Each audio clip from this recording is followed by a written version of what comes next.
You ever feel your heartbeat in your teeth? It's a hollow, thudding ache that shifts your focus inward until every nerve in your jaw aches with anticipation. That's exactly what happened the moment Karina Ellison slid the HR document across the conference table, her fingers barely grazing the paper's edge before she snapped it into place, like a gavel striking down a verdict. I watched the heads of operations swivel in unison, their eyes widening as they recognized the stark, typewritten ultimatum puppy beneath the fluorescent glare. Accept the 60% pay cut, or I'll find someone who will. Silence roared in that room, a vacuum sucking the oxygen from my lungs. My pulse drummed in my molars, but somehow I managed not to flinch. Her words came out cold and measured, each syllable a calculated blow delivered in front of the entire staff. Her kingdom. Cold, public, humiliating.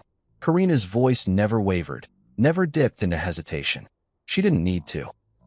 This was her power move, a demonstration of everything she'd built: respect, fear, authority. Yet they didn't know that I was her husband. Not officially. That fact was part of her design. Control behind closed doors, invisibility in public. I'd watched her sculpt our shared world around my absence, turning me into a ghost at our own dinner table, and there she was, doing it again.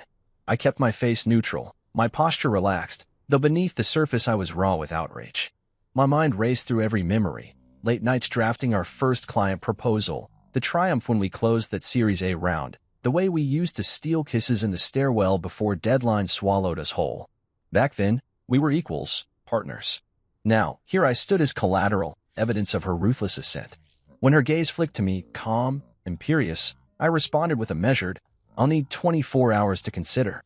My tone held just enough restraint to mask the tsunami inside.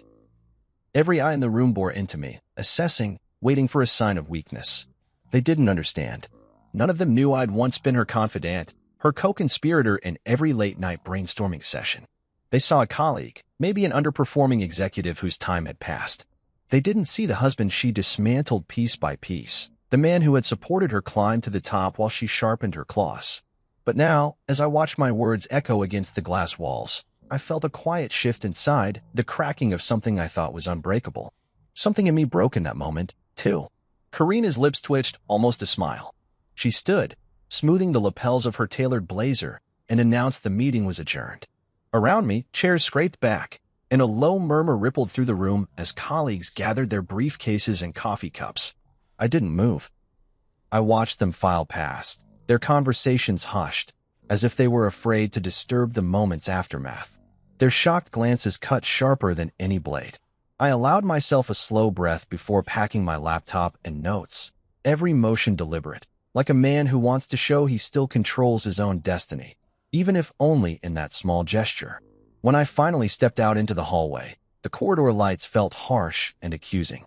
I closed my eyes for a split second and pictured Lucas, our 11-year-old, asleep in his room, blissfully unaware that his father was being publicly castrated in the name of corporate strategy.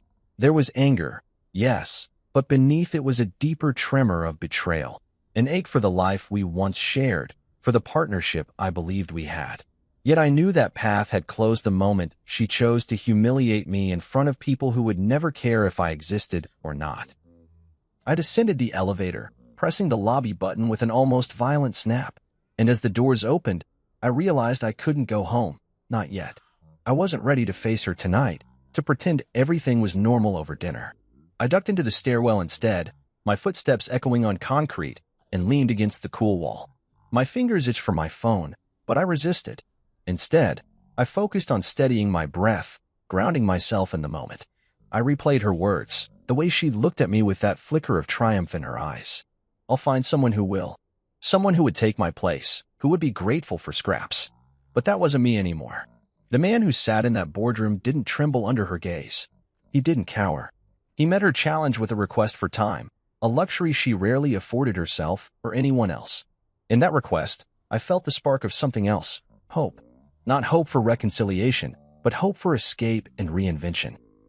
I pressed my back to the wall, closed my eyes, and made a decision to answer her ultimatum not with defeat, but with defiance. I straightened up, squared my shoulders, and stepped out of the stairwell into the quiet hum of the parking garage. The cool air hit me like a shock, and I inhaled, tasting freedom for the first time in years. I would give her 24 hours. I would consider her cut, her terms, her power, but I would also consider my own options. And when I re-entered that glass fortress tomorrow, I wouldn't be the same man who walked out tonight. Something had shattered alongside my composure, but what emerged was stronger, a conviction that there was a life beyond her empire, and I intended to build it on my own terms. In that dark garage, with the echo of my footsteps fading, I touched my thumb to my teeth, feeling the rapid pulse beneath. Yes, I still felt my heartbeat there, but it no longer held fear. It held determination. I had 24 hours to choose. And I was going to choose me. We were just two names on a startup's payroll back then, Karina and me, young, hungry, and unaware of how ambition can rot the foundation it's built on. Silver Systems didn't have glossy logos or multi-million-dollar contracts at the time. Just a vision and a loft office above a bakery that made the whole place smell like sourdough and dreams. We were a ragtag bunch, chasing cloud infrastructure innovation like it was oxygen, and somehow in the middle of the chaos, we found each other. It started as late-night burrito runs, then turned into stolen kisses by the printer, and before I knew it, we were co-writing code, goals, and a life. Karina was fire, sharp, commanding, impossible to ignore. She saw ladders everywhere and climbed them 2 rungs at a time. I admired that at first. I encouraged it, supported her moves, took notes during pitch rehearsals, edited her presentations, even let her practice telling off underperforming engineers on me just so she'd sound fierce but fair. I wanted her to rise. I never realized she was training herself to rise alone. When she got promoted to VP of HR, I celebrated like it was my own win. She had presence in meetings, command over a room, and I found my niche in strategic partnerships. Quiet work, but critical. I built our client list from nothing: cold calls, trade shows, chasing leads that didn't want to be chased. I landed contracts that floated payroll during tight months, established relationships that the board would later call foundational to our scale. But I wasn't flashy about it. I wasn't on magazine panels or featured in Forbes' Next 100. I didn't need that. Karina did. She loved the spotlight, the applause, the LinkedIn reposts that called her visionary and disruptive. I was content with peace. She craved clout. And somewhere along the way, she stopped seeing us as partners and started seeing me as a prop, a placeholder, a man behind the curtain. We moved into a townhome in Rosegate once bonuses started to roll in.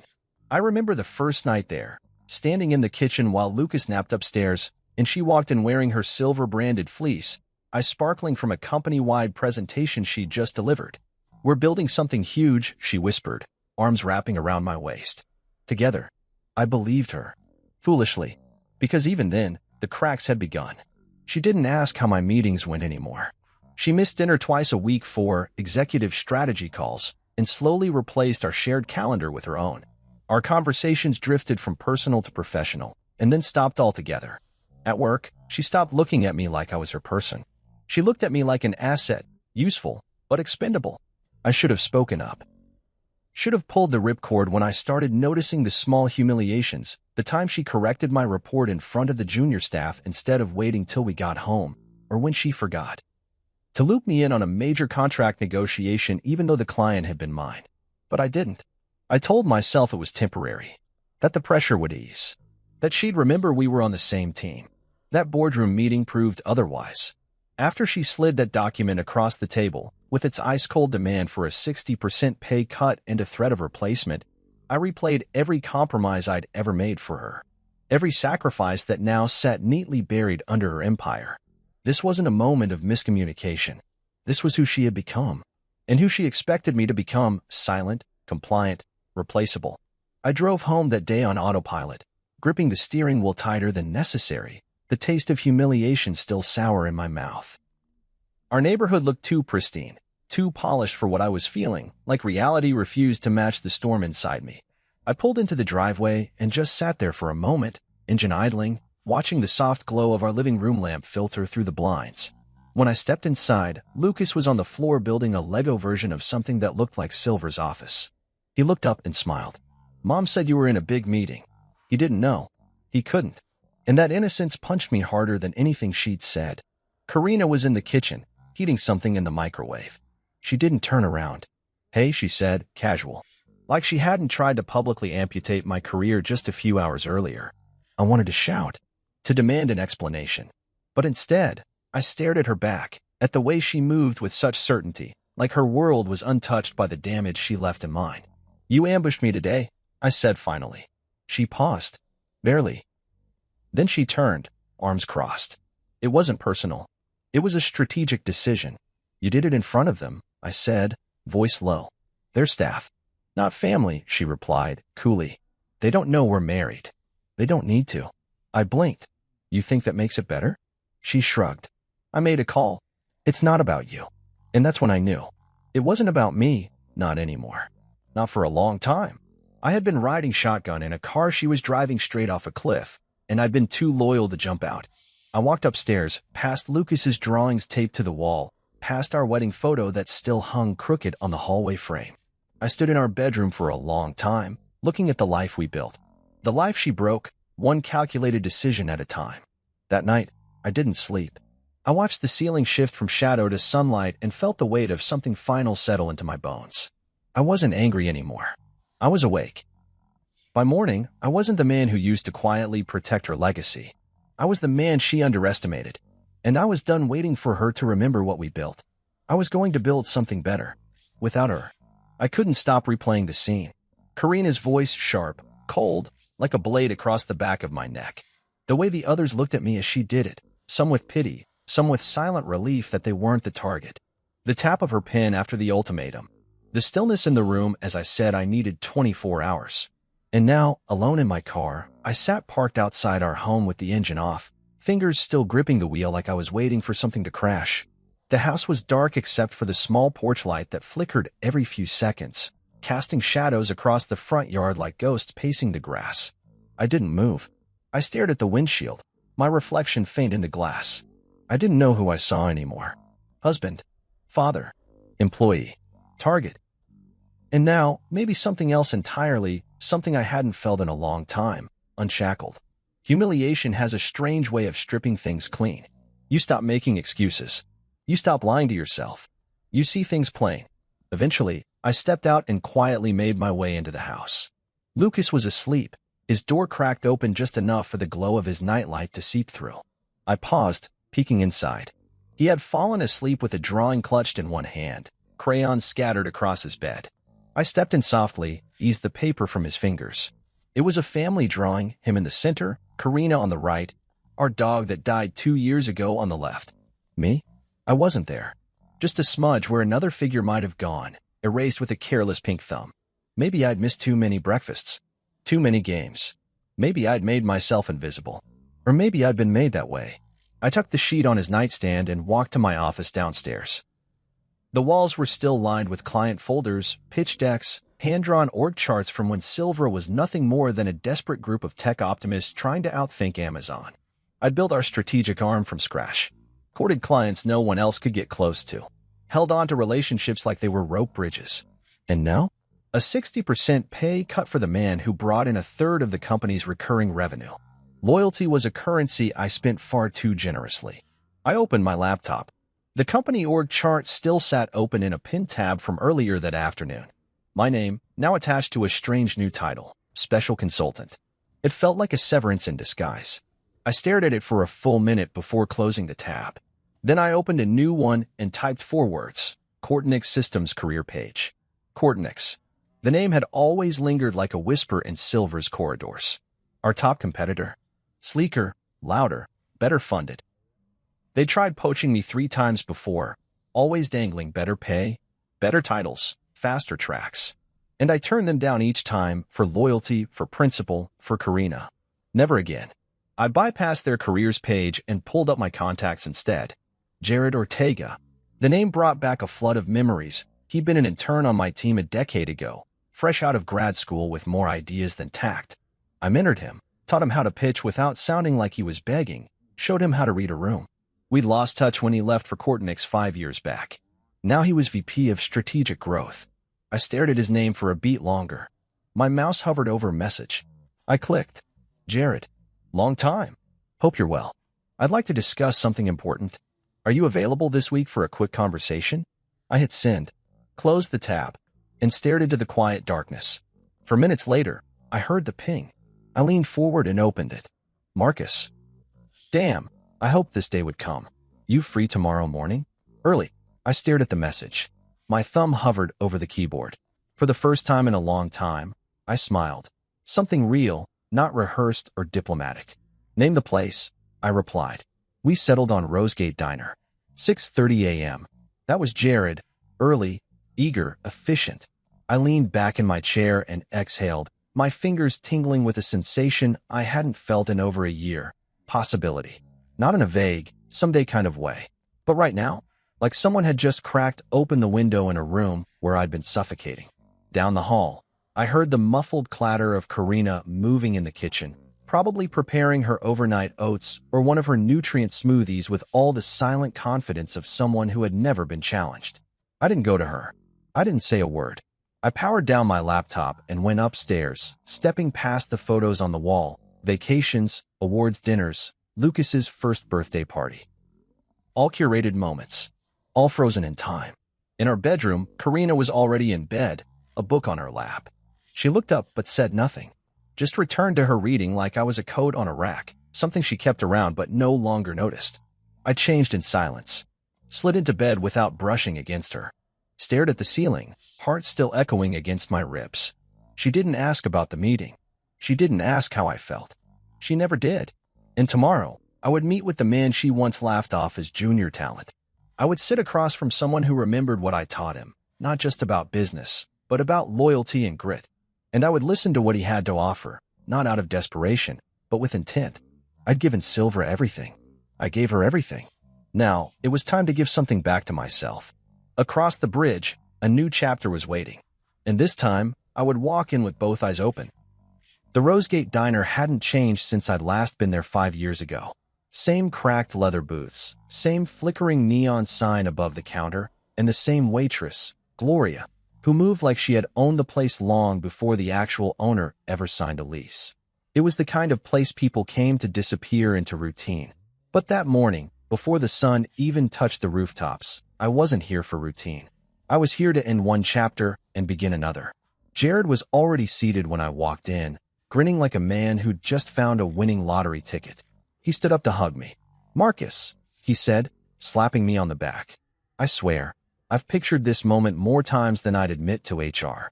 I chuckled, easing into the seat across from him. I see Courtnix hasn't taken the charm out of you. Just polished it, he said, then signaled to Gloria without even glancing at the menu. Coffee for both. Black, right? Some things never changed. I leaned back, studied him a little. He'd filled out, his jaw sharper, his suit better tailored, his voice steadier. He looked like a man who finally owned the rooms he used to sneak into. And yet there was still that hint of awe in his eyes when he spoke to me, like I was the guy who pulled him out of his own shadow. Maybe I had. But today, I wasn't his mentor. Today, we were equals. So, I said, folding my hands. Let's talk. Jared didn't waste time. He pulled out a manila folder and slid it across the table. The irony wasn't lost on me. 2 days ago, my wife had done the same thing, with threats tucked behind every sentence. But this folder? It hummed with opportunity. Senior Director of Strategic Growth, he said. 180 base. 30% bonus potential. Full benefits. Signing bonus that'll make you forget you ever got downgraded to consultant. And more importantly, he leaned in, lowering his voice. We'll fast-track you to VP in 6 months, maybe less, if even half your former clients follow you. I blinked. That's generous. No, he replied. That's overdue. I opened the folder. Neatly printed offer letter, compensation package, NDAs, standard onboarding forms. But what caught my eye wasn't what was in the folder, it was what wasn't. No non-compete clause, I said aloud. Jared nodded. We don't need it. You're not just a name on a resume. You're the reason deals close. People trust you. And trust doesn't come with an expiration date. I sipped my coffee, letting the words settle. I meant in my current contract, I clarified. Silvra. Karina had it removed last year. Said it would give me more flexible. He raised an eyebrow. You serious? I pulled out my phone, tapped through a few PDFs, and turned it toward him. Page 11. No non-compete. No client solicitation clause. No IP restrictions. Jared whistled low. She thought you'd never leave. She was wrong. He tapped the table, smirking. You know they'll try to drag you through the mud anyway. I nodded. Let them. I've bled for that company. The files I built, the trust one earned, the clients I signed, they weren't handed to me. They weren't gifted because I married into power. I earned them, and I won't lift a finger to steal a single one. You won't need to, he said. They'll call you. They'll ask where you are. They'll follow because they want to, not because you ask. The waitress brought our food. I hadn't even realized I was hungry until the smell of eggs and toast hit me. Jared took a bite, then pointed at the folder. So? You in? I didn't answer right away. I picked up the pin he'd placed neatly beside the packet. It felt heavy in my hand, not just from the metal, but from what it symbolized. Not revenge, not ego, but self-respect. After being buried in Karina's shadow, after being turned into a convenient pawn in her strategic ambitions, here was a chance to step back into the light. I signed. Jared raised his coffee mug. To new beginnings. To freedom, I said. We ate in silence after that, the kind that only exists between people who understand the gravity of a moment. As we left the diner, the sky had begun to brighten, soft streaks of orange cutting through the dawn. I climbed into my car, folder in hand, and sat there for a long moment. Not because I was unsure, but because I felt weightless. Like the tension I'd been carrying in my chest for the past 2 years had finally lifted. When I got home, the house was quiet. Karina's car was gone. Early meeting, no doubt. She didn't ask where I'd gone, didn't check to see if I came home last night, didn't seem to care that we hadn't spoken since the HR ambush. I went to my office, closed the door, and pulled up the Silver Employee Handbook, the one I'd helped write. It was all still there, pages of policies, clauses, protocols. But none of it applied to me anymore. I was untethered. Still, I scanned through my own employment agreement again, just to be sure. No non-compete. No restrictions on where I worked next. Karina had assumed I'd be loyal until the end. She'd never imagined I'd have the spine to walk away, much less the leverage to land somewhere stronger. She'd unhooked my leash thinking I wouldn't move without her. Her mistake. I printed my resignation letter that night. Straightforward. Professional. No bitterness on the page, but every sentence dripped with clarity. Tomorrow, I would walk into her glass-walled office wearing the same suit I wore when we pitched Silver to its first investor. Black, crisp, poised. And this time, I wouldn't be the one begging for her approval. I'd be the one holding the final word. I wore the suit with intention. Blackwell. Tailored. The one I hadn't touched in years but never had the heart to get rid of. The one I wore when Karina and I pitched Silver to the angel investors who first gave us a shot. Back then, she had held my hand under the conference table, squeezing twice every time she got nervous. No? She wouldn't even meet my eyes across the dinner table. The irony was rich. I adjusted my cufflinks in the mirror, took a long breath, and walked out the door. The drive to Silver was quiet. Not a single song felt right, so I let the silence ride with me. I passed the same coffee shop where Karina and I used to split a bagel on early mornings. She always took the top half with the extra sesame seeds. These days, she barely spoke before leaving for the gym or another strategy call. Somewhere between ambition and titles, we stopped being a team. When I stepped into the building, I nodded at reception, then rode the elevator to the executive floor. My heart didn't race. No tremble in my hands. Just a strange calm, like I was walking into a funeral I'd already grieved. The doors opened and there she was, behind the glass wall of her office, back straight, pen in hand, dissecting some document like it owed her an apology. I knocked once. She looked up, surprised to see me. Marcus, she said flatly. I thought you were taking the day. I'm here to make a decision, I replied, stepping inside and closing the door behind me. She gestured without standing. Go ahead. I placed the resignation letter on her desk. No preamble, no apology, just the truth in 12-point calibri. She didn't reach for it, just stared at it like it might explode.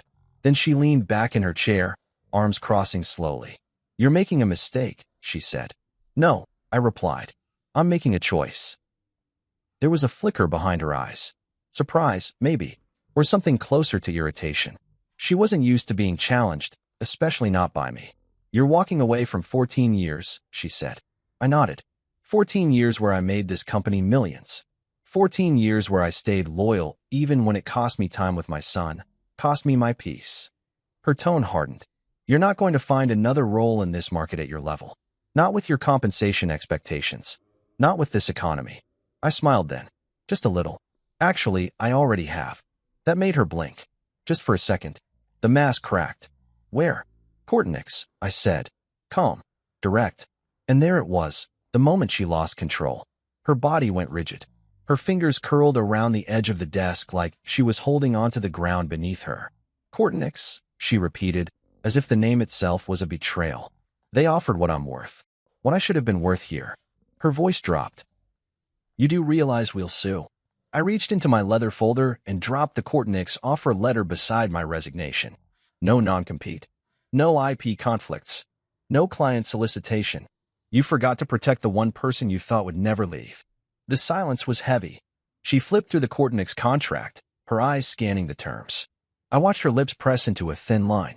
The woman who once used to say, "We make a great team," now calculating exactly how she lost a partner, personally and professionally. I removed the non-compete to give you room to grow, she said tightly. No, I replied. You removed it because you thought I'd never use it.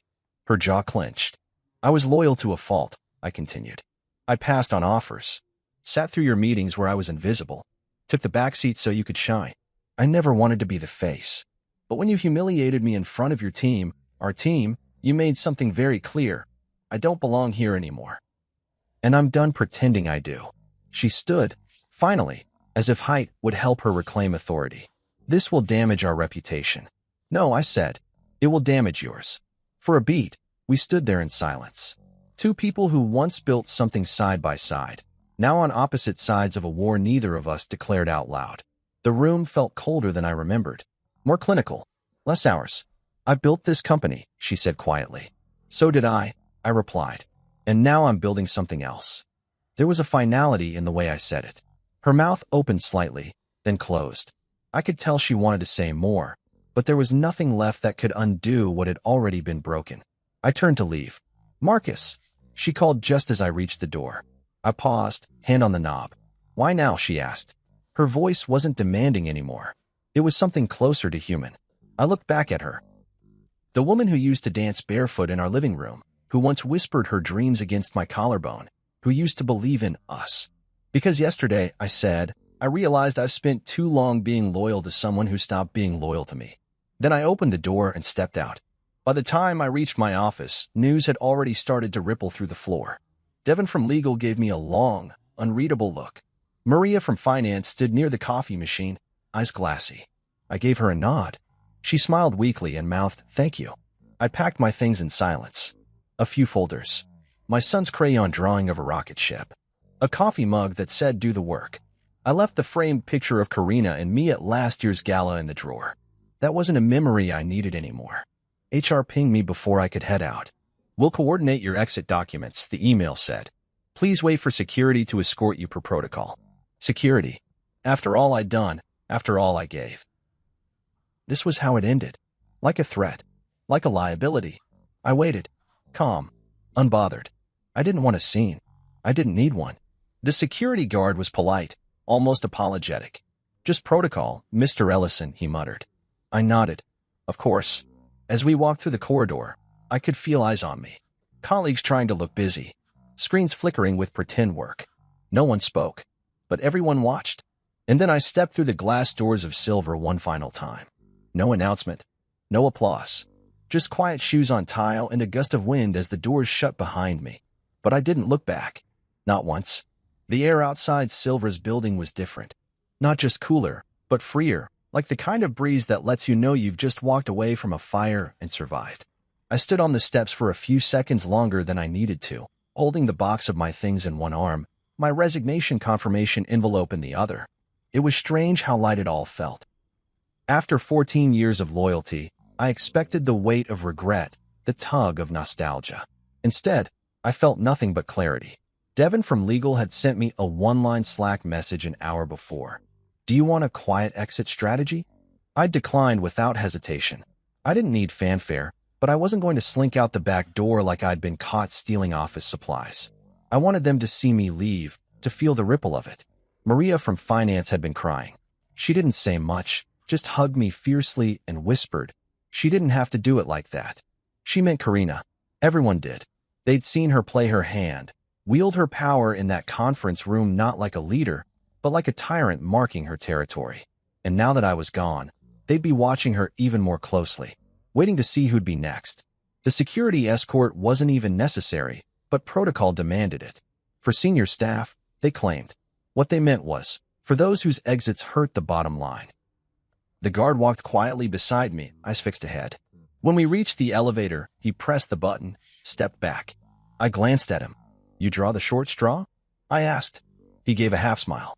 "You're not the first executive I've walked out, Mr. Ellison, but you're the first one who left with his head held high." I appreciated that more than I thought I would. When the doors opened to the lobby, I stepped out to a hushed room. Receptionists paused mid-call. Interns pretended to scroll through emails they weren't reading. I walked across the marble floors I used to help mop in the early days when we couldn't afford cleaning staff, back when Karina and I shared a desk and a single dream. Now she had an entire corner office, and I had the one thing she couldn't reclaim: my name, my value, and the trust of every client I'd ever worked with. I exited the building into the afternoon sun, slid the box onto the passenger seat of my car, and sat for a long while with the engine off. No calls, no emails, just stillness. Then, almost like clockwork, my phone lit up. First was Sonia Adair from Teltrix Solutions. "Hey Marcus, just heard. Where are you headed?" Then Marcus Doyle from Graywell International. "Tell me you're staying in the industry. We want to talk." A few minutes later, Elaine Winters. The same client who once said she'd never work with anyone but Silvera. "If you're leaving, I'm reconsidering our position. Let's connect soon." I hadn't pitched, hadn't even hinted, and yet here they were calling, texting, asking where I went. Because it wasn't about the company. It never had been. They were buying me, my judgment, my relationship, the years I spent learning their business inside and out. Karina never understood that. She thought people could be managed like numbers, that loyalty could be drafted into contracts. But real loyalty isn't written down. It's earned. I replied to each one with a simple message: "We'll talk Monday. I'll have something to share." Then I opened a fresh notebook, wrote 3 words at the top of the page: Courtnix. Day 1. That night, I got home before Lucas did. He had soccer practice, and Karina had volunteered to do the pickup, probably to soften the optics, to paint a picture of domestic unity that hadn't existed in months. I sat at the kitchen table, box beside me, and took out a photo from the top. Me and Lucas at a park 2 years ago. He was holding a popsicle, his mouth stained blue, his hand in mine. I'd forgotten about this one. Karina had taken it. I remembered how she smiled at us then, genuinely. I wondered where that woman had gone. The garage door opened. I heard the car pull in, the telltale sound of Lucas kicking off his cleats before he even got to the door. He burst in a moment later, breathless. "Dad, did you see my goal?" "Not yet," I said, standing up. "But you can show me. I'm home early." His eyes lit up. "You're never home this early." "I will be now." He ran off to get his ball, and I turned just as Karina walked in. She looked tired. Not exhausted, just drained in that permanent way success can sometimes carve into a person. Her eyes flicked to the box on the table. "So it's done," she said. "It is." She nodded. "They'll come after you." I didn't take anything that wasn't mine. No clients solicited. No documents. You built your company on rules. I followed everyone. She sighed and leaned against the kitchen counter. "I didn't think you'd actually do it." "I know." There was a long silence between us, filled only by the sound of Lucas kicking the ball against the living room wall and laughing at the rebound. "I never meant to hurt you," she said at last. I met her eyes. "You didn't need to mean it. You just needed to stop seeing me." That was the moment it landed for both of us, that the damage wasn't in one public insult or one pay cut. It had started long ago in all the quiet choices, the diminishing, the dismissals, the absence of kindness when power arrived. "I hope you find what you're looking for," I said, voice even.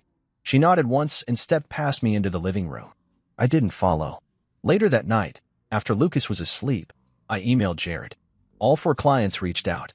Not because I asked. Because they saw what you saw. He replied 5 minutes later. "Then we begin." And we did. Monday morning hit like a starting pistol. No time for nerves, no time for nostalgia. I sat at my new desk, sleek, minimalist, modern, with a fresh notepad, a full mug of black coffee, and a locked-in determination I hadn't felt in years. I wasn't easing into Courtnix. I was leading. Jared had made it clear the minute I signed. "We're not hiring you to blend in. We're building a new lane for you. That lane began now. At 8:03 a.m., my inbox chimed. Subject, checking in. Marcus, just heard the news. If you're open to a conversation, I'd love to catch up. We've got some flexibility coming up in Q3, and I've always valued your insight. Sonia Dare, Teltrix Solutions. Sonia was old school, sharp as a blade, and twice as unforgiving if you crossed her. She never moved lightly. The fact that she was the first to reach out wasn't an accident. It was a signal. By 8:17 a.m., I had 2 more emails waiting, Marcus Doyle from Graywell and Fiona Lacey from Enduratech. None of them asked directly if I'd poached them. They were too savvy for that. Instead, the messages read like invitations. Where are you landing? We may need a new approach. Let me know where you are. Every word coded in plausible deniability, every sentence humming with interest. And I hadn't made a single call. That was the thing Karina never understood. Business relationships aren't built on discounts or gimmicks. They're built on trust. Trust that's earned in quiet ways. Meeting deadlines without being asked, staying late to walk a client through integration issues, remembering the name of a client's daughter when no one else did. Trust lives in the small details. And now, as the news of my departure rippled through the industry, trust was doing the work for me. I didn't rush to reply. I spent the morning reviewing Courtnix's client portfolios, looking for gaps, missed opportunities, areas where we could outperform Silvera. It wasn't hard to find them. Silvera had become bloated, too many middle managers, too many processes that smothered momentum. I knew because I helped build them. But Courtnix was lean, fast, and ready to move. At 11:20 a.m., Jared stepped into my office, a grin already spreading across his face. Let me guess, he said. They're calling. They're circling, I corrected, tapping my inbox. They'll call by Friday. They'll call today, he said, pulling up a chair. Sonia's on a panel with me next week. She asked if we could grab coffee in advance. I've known her for 8 years. She's not a coffee kind of woman. I nodded, but I wasn't surprised. This wasn't arrogance. It was the slow unfolding of inevitable consequences. Silver thought they owned those accounts. What they owned was access. What I had was loyalty. And that couldn't be bought back. Jared slid a paper onto my desk. List of key accounts we want to target. Most of them are clients you touched at some point, even if indirectly. Take a look. You know them better than we do. I scanned the list. Teltrix, Graywell, Norkin, Xylene, and 3 others I'd helped onboard back in the lean days when Silvera still hosted brainstorming sessions on folding tables. I recognized the names. I remembered the wins. And I remembered how I was never the one invited to the podium when the deals closed. How aggressive are we being? I asked. You tell me, Jared said. We're not stealing. We're simply being open. If they come, we catch. No emails. No pitches. No contact first. Just let the magnet work. And it was already working. At 12:03 p.m., the first call came. My phone buzzed. Elaine Winters. The same Elaine who once told me, to my face, I don't switch vendors. I don't do drama. The woman who once asked Karina to remove me from a Zoom call because she thought executives should know when to exit quietly. I picked up. Elaine, I said.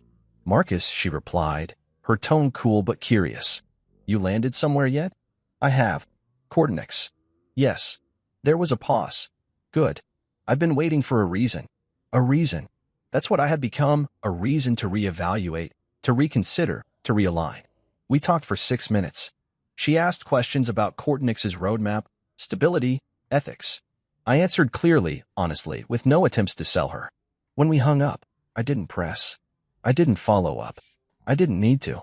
At 2:12 p.m., Marcus Doyle followed. By 4:47 p.m., I had 6 meetings on the calendar, all requested. None initiated by me. I leaned back in my chair, watching the soft glow of sunset stretch across the Courtnix skyline view, an office without tension, without judgment, without silent warfare tea. When Karina came to pick him up, she paused in the doorway. You're home early, she said. I work somewhere that values balance, I said, not looking up from the drawing Lucas had taped to the fridge. She didn't respond. As they left, Lucas turned back and whispered, Can we hang out again Wednesday? Count on it, I said. I closed the door and stood there for a long moment, the house quiet, the evening light soft and forgiving. I'd spent years thinking that victory was about holding the high ground, staying loyal, waiting to be recognized. But real victory? It was having people remember who you were when you're no longer in the room. And they were remembering now. It was a Thursday night. Late. Lucas had just gone to bed, and I'd finished replying to a last batch of emails, quiet ripples from the growing wave of client shifts. The numbers were speaking for themselves. Kortnick's weekly growth metrics were starting to mirror Silver's losses. Even Jared, usually calm and smooth, was starting to wear a look I hadn't seen before. Hunger.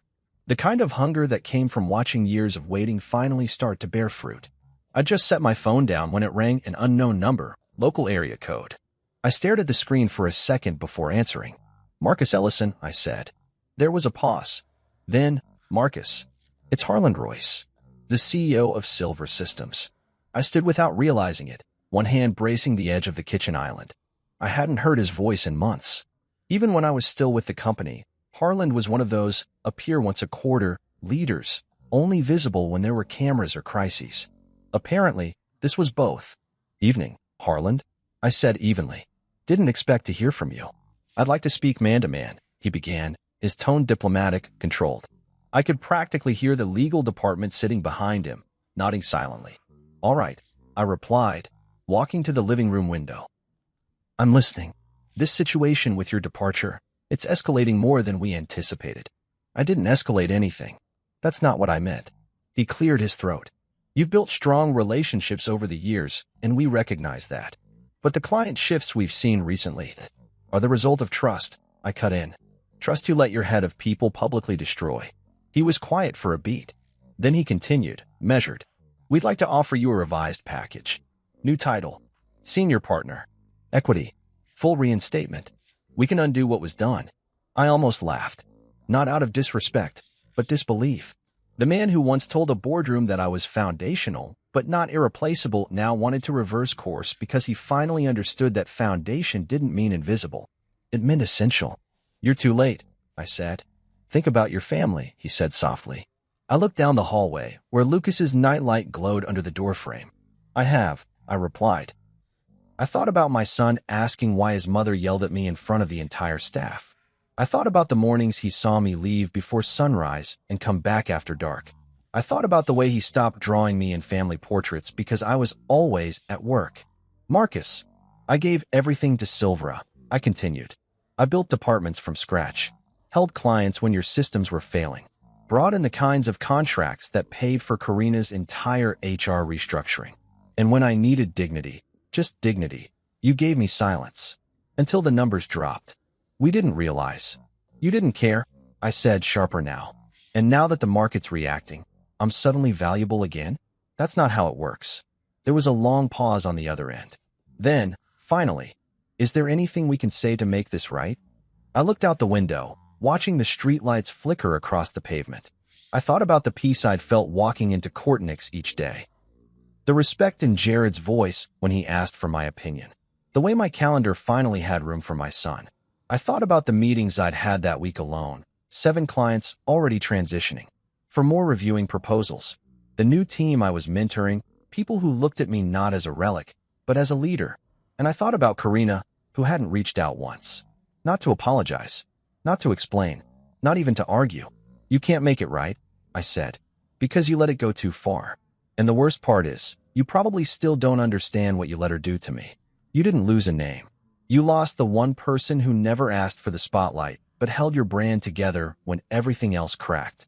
Another pause, but this one had weight. "I see," he finally said. "No, Harlan, that's the problem. You never did." I ended the call. I stood there in the quiet, the silence thick around me, the finality of that conversation ringing louder than anything he'd said. I wasn't angry. Not anymore. That part had burned away weeks ago. What I felt now was something cleaner. Stronger. Closure. That night, I walked into Lucas's room. He was half awake, curled in a messy tangle of sheets, his mouth slightly open. I sat on the edge of the bed, brushing a hand through his hair. "You won't have to ask me to be home anymore," I whispered. "I'm already here." The next morning, I opened my email and typed one final message to Jared. Subject: full commitment. Harlan called. He offered everything. I turned it down. "Let's move forward." Jared replied 2 minutes later. "Then it's time to grow this thing. Full speed." And we did. 2 months had passed. The skyline outside my Kortnick's office shimmered with late morning sun, the glass panels of neighboring towers casting reflections across my desk. I just wrapped up a call with Graywell International, our third successful transition in 6 weeks, when my assistant knocked gently on the glass. Marcus, there's a visitor. She doesn't have an appointment, but she said you'd want to see her. I didn't need to ask who. I stood, adjusted the cuff of my shirt, and walked out to the reception area. And there she was, Karina. She looked smaller than I remembered. Not physically, but in presence. The steel-hard edges she once wore like armor were duller, and the confident tilt of her chin was now tinged with restraint. Her blazer was crisp, her heels sharp as ever, but there was a quiet unease in the way she held her purse close to her body, like it could shield her from what she'd come to face. She didn't smile. Neither did I. Marcus, she said, her voice measured. Karina, I was hoping we could talk. Privately. I nodded once, turned, and led her to my office. The door clicked shut behind us, sealing in a silence thick with everything we hadn't said in months. She glanced around the space, sleek, warm-toned, tastefully modern. A wall of floor-to-ceiling windows bathed the room in natural light, and behind my desk, the Kortniks logo gleamed against matte black. This is nice, she said, forcing something close to polite. Very you. I sat behind my desk and motioned for her to take the seat across from me. She did, folding her hands over her knee. Her eyes darted to the nameplate on my desk. Marcus Ellison, Vice President, Global Client Partnerships. Her jaw tightened. You've turned half the market against me, she said, skipping the preamble. No, I said calmly. You did that yourself when you made a spectacle out of your husband in front of junior staff. I just left. I was doing my job. You were executing a performance, I said. You didn't just cut my salary. You tried to humiliate me. And you made sure they all saw it. She shifted in her chair. I didn't think it would unravel this way. That's the thing, Karina. You didn't think at all. You thought I'd take it like I always did. Quietly. With grace. You forgot I built Silver's backbone while you chased visibility. I never took credit for your work. No, but you never shared it either. She looked down at her hands for a moment, gathering herself. You were always consistent. Predictable. And you needed that. Until you didn't. Silence again. She looked up at me, the edge in her expression softening just slightly. I came because I wanted to understand, she said. Why you let it all go. Us. The company. Everything. I leaned forward, resting my arms on the desk. I didn't let anything go, Karina. I just stopped holding things that were already breaking me. She blinked. I fought for us, I continued. For the company. For every meeting, every deal, every late night that I covered while you climbed. And you, somewhere along the way, stopped seeing me as a partner. I became convenient. Background. Replaceable. I was under pressure, she said quietly. We all were. But pressure reveals character. And yours came out cold. Her gaze drifted toward the window. Do you love what you're doing now? I didn't hesitate. I do. She nodded once, like she already knew the answer. And Lucas? She asked. He sees me now, I said. I'm home. I coach his team. He puts me in his drawings again. That hit her harder than anything else I'd said. You know what he asked me last week? I added. Why didn't Mom ever clap when you came on stage at Career Day? I didn't even know he noticed. But he did. Her mouth opened slightly, then closed. No defense. No explanation. You're right, she said finally. I stopped seeing you. Somewhere between my ambition and my control, I just assumed you'd never leave. And I told myself that made me strong. It made you blind. She nodded. Slowly. Then stood. Well, you've made your point. I stood too. I didn't ask you here. I know, she said. But I had to see it for myself. What you became when you stopped standing in my shadow. We locked eyes for a long moment. There was no hatred there. No venom. Just a mutual understanding that something had ended, and it wasn't temporary. You were always meant for more, she whispered. I stepped back. You just didn't want me to have it. She took a shaky breath and walked to the door. As her hand touched the knob, she turned once more. Goodbye, Marcus. Goodbye, Karina. She left without another word. The door clicked shut behind her. I sat back down, the quiet settling around me. But this silence didn't ache. It didn't feel like a void. It felt earned. Peaceful. Right. And outside, the city continued to move, deals waiting, clients calling, my future wide open. She had walked into my office thinking I might look back. But I was already facing forward. A full year had passed. 12 months since I walked out of Silver Systems with a box in my hands and my reputation intact. 12 months since Karina's voice echoed through that glass-walled room. delivering a threat wrapped in corporate language. And now, sitting at the head of a wide walnut conference table in Courtnix's downtown headquarters, I realized something I hadn't once looked back. Not out of stubbornness, out of peace. Final numbers from Q2, Jared said, sliding a folder across to me. We're up 27% over last year. That includes the Teltrix account, Graywell, Xylene, and now Enduratech. I opened the folder and let the numbers speak for themselves. Every name in that report had once been a silver client. Every deal was one I had either originated, nurtured, or saved when others had fumbled it. But I hadn't poached a single one. I hadn't needed to. Trust is gravity. It pulls the right people toward you once the mask slips from those they thought they could rely on. Maria now ran our partner analytics division. Devin led our compliance team. Both had followed me from Silvera. Not with bitterness, but with resolve. They saw what I had endured. They saw what Karina did. And when the opportunity came to build something different, something ethical and quietly powerful, they didn't hesitate. Courtnix hadn't just gained clients. It had gained culture. I closed the folder. Let's keep going. No press. No victory laps. Just results. Jared grinned. You ever gonna let yourself enjoy this? I'm enjoying it, I said. I just don't need to scream about it. Later that evening, I left the office while the sun still hung low over the skyline. My car was already idling in the underground lot, another silent courtesy from the assistant I once doubted I needed. I'd learned something in the last year. Freedom doesn't always come from revenge. Sometimes, it comes from routine. From walking into a place every day where you're respected, not questioned. From leaving early enough to make it home in time for dinner. Lucas was waiting in the kitchen when I walked in. Soccer cleats on the table, a half-eaten granola bar in his hand, and a grin smeared with peanut butter. Coach Ellison, he declared, we've got practice tomorrow. Wouldn't miss it, I said, ruffling his hair. He was taller now, more confident. And for the first time since the divorce papers had been quietly filed and finalized 6 months ago, I saw how much calmer he was. Less anxious, less confused. The absence of tension in the house had made room for growth, in both of us. He ran off to get his ball from the yard, and I stepped out to the porch, phone in hand. An alert popped up on my screen. Silver stock down 17% following quarterly loss. HR department undergoing restructuring. There was a picture embedded in the article, Harlan looking stiff behind a podium, his tie slightly crooked, and beside him, an empty chair. Karina had stepped down a few months earlier, citing personal growth goals. Translation: she'd been pushed. The industry wasn't stupid. When 4 major clients walked within 90 days of my resignation, it raised eyebrows. When 2 of her own staff followed me to Courtnix, it raised questions. When the media caught wind of her HR decisions and the mysterious reclassification of her own husband, it became a liability. And me? I didn't comment. I didn't retaliate. I didn't even post a cryptic LinkedIn update. I just kept building. Because real payback isn't noisy. It's dignified. It's being so focused on what you're creating that you don't have time to burn down what you left behind. Dinner that night was simple: grilled chicken, roasted carrots, and a salad Lucas mostly picked around.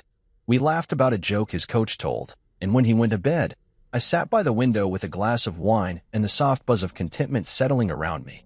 I thought about everything Karina had once meant to me, everything we tried to build together, and how she had weaponized the very thing we created. But I also thought about what came after. The morning sun through Courtnix's floor-to-ceiling windows. The way Maria teared up during our team retreat when she said, "It's nice to work somewhere that feels human again." The late-night pitch meetings with Jared where we built strategies off instinct, not ego. The emails from clients who said, "We trust you to lead this." Karina's voice was gone from my life now. Her silence was louder than any apology would have been. But her absence didn't sting. It was a gift. Because the truth is, I didn't need her to fall for me to rise.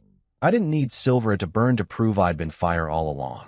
I just needed to walk away and remember who I was before I started shrinking to fit her spotlight. I took a final sip of wine and looked out at the stars peeking through the dark. Then I picked up my phone and opened a blank note. Reminder to self. Leadership isn't loud. Dignity doesn't beg. Loyalty, when abused, becomes clarity. Trust will follow the person, not the brand. The best payback is peace. I closed the phone, set it on the table, and turned off the lights. Tomorrow would come, and I was ready.